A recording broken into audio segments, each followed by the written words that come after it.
અંકલેશ્વરમાં ગઈકાલે પડેલા ભારે વરસાદના પગલે ઠેર ઠેર પાણી ભરાઈ ગયા હતા.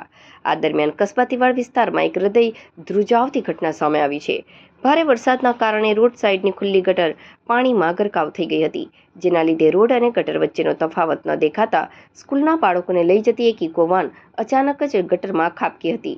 જો કે ઘટના બનતા જ સ્થાનિક લોકો તુરંત જ મદદે દોડી આવ્યા હતા અને સમય સૂચકતા વાપરી તમામ વિદ્યાર્થીઓને હેમખેમ બહાર કાઢી લેતા મોટી હોનારત ટળી હતી. મળતી માહિતી મુજબ ગઈકાલે અંકલેશ્વરમાં ચાલુ વરસાદે સ્કૂલ વાન વિદ્યાર્થીઓને લઈને પસાર થઈ રહી હતી. કસ્બાતીવાડ પાસે રોડ પર પાણીનું સ્તર એટલું વધારે હતું કે રોડની સાઈડમાં આવેલી ખુલ્લી ગટર ચાલકને સ્પષ્ટ નજરે પડી નહોતી.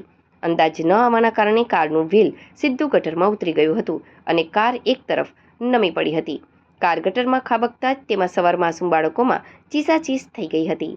ચાલુ વરસાદે અકસ્માત સર્જાતા જ આસપાસના સ્થાનિક રહીશો જરાય સમય બગાડ્યા વિના ઘટના સ્થળે દોડી આવ્યા હતા.